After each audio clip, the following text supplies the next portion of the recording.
Pembuatan kolam renang pribadi memang terbilang gampang-gampang susah. Akan terasa mudah jika Anda sudah mengetahui ilmunya, mengetahui lahan yang ada, dan mengetahui tentang kondisi tanah yang akan dibangun. Pada kesempatan kali ini, kami akan menampilkan tahapan awal dalam pembuatan kolam renang pribadi di Kota Kendari, Sulawesi Tenggara. Jadi, selamat menyaksikan.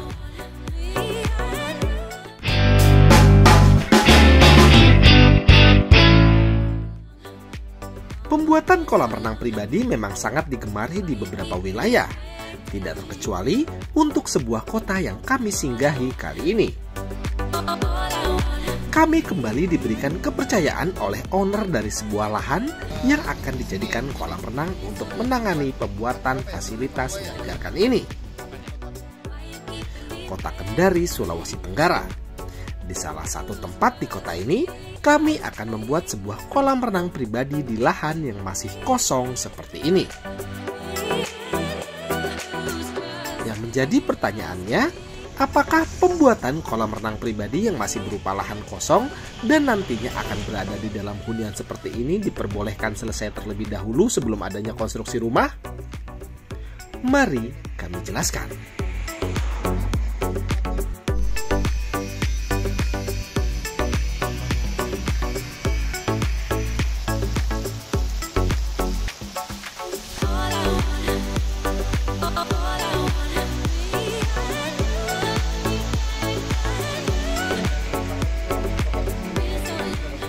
Kolam renang seperti ini bisa saja dilakukan, asal ada beberapa hal yang harus diperhatikan.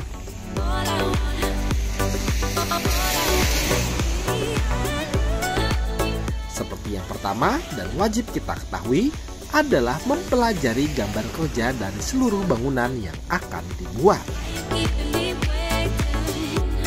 Hal ini wajib kita ketahui bersama.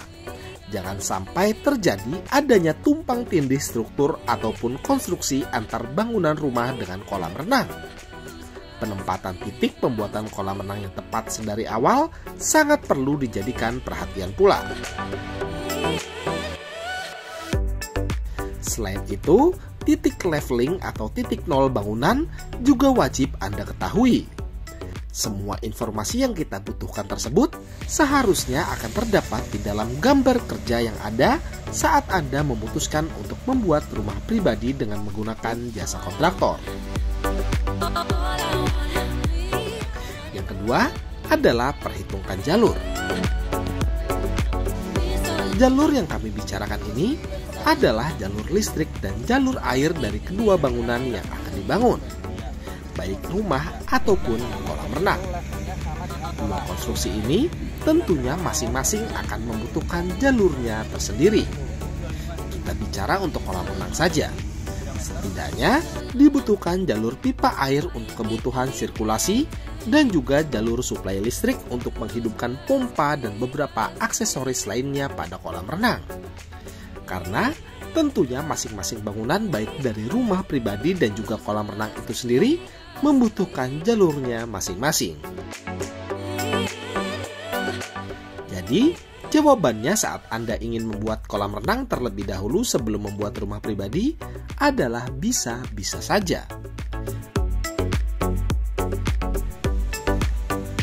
Asalkan ada gambar kerja sebelumnya yang menjelaskan semuanya secara detail dan tepat. Setelah melihat dan mempelajari gambar kerja untuk pembuatan kolam renang di Kota Kendari, Sulawesi Tenggara ini, selanjutnya baru dapat dilakukan boplang di lahan yang akan dibuat kolam renang.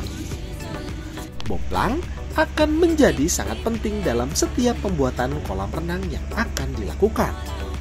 Setiap penentuan titiknya akan menjadi patokan baik dari bentuk kolam, ukuran kolam, bahkan sampai ketebalan beton dan finishing semuanya harus diperhitungkan saat proses boplang ini berlangsung.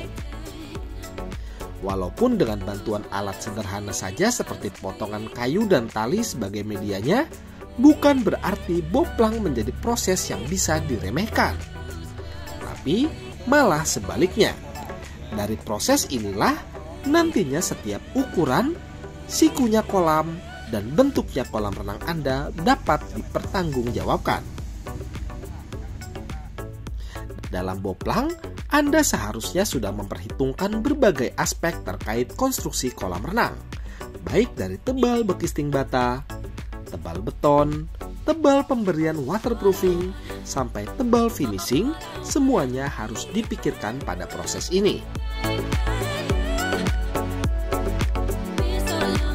Saat atau setelah proses Boplang pun, Dimulti selaku kontraktor pastinya menunggu owner untuk melihat langsung ke area yang sudah diboplang untuk mengetahui tentang posisi dan perkiraan ukuran kolam renang yang akan dibuat.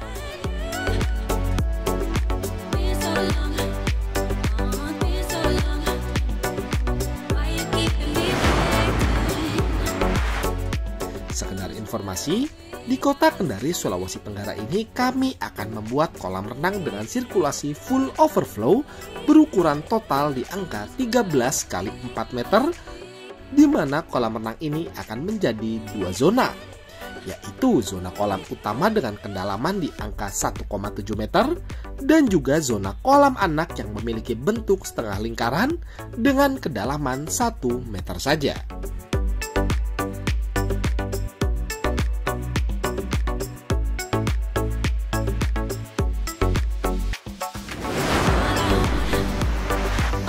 Bagaimana?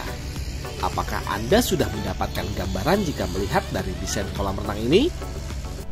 Dan sebagai catatan saja, pembuatan kolam renang seperti ini akan menjadi lebih sulit jika dibanding saat Anda membuat kolam renang yang sudah terdapat rumah pribadi, karena akan banyak gambaran terkait letak dan penyesuaian ukuran yang ada.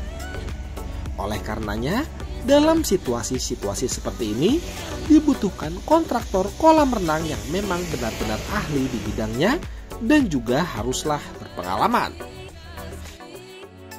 Jangan sampai Anda memilih kontraktor yang hanya bisa berjanji membuat kolam renang tanpa memperdulikan sirkulasi yang dapat berjalan optimal dan menghasilkan air yang jernih.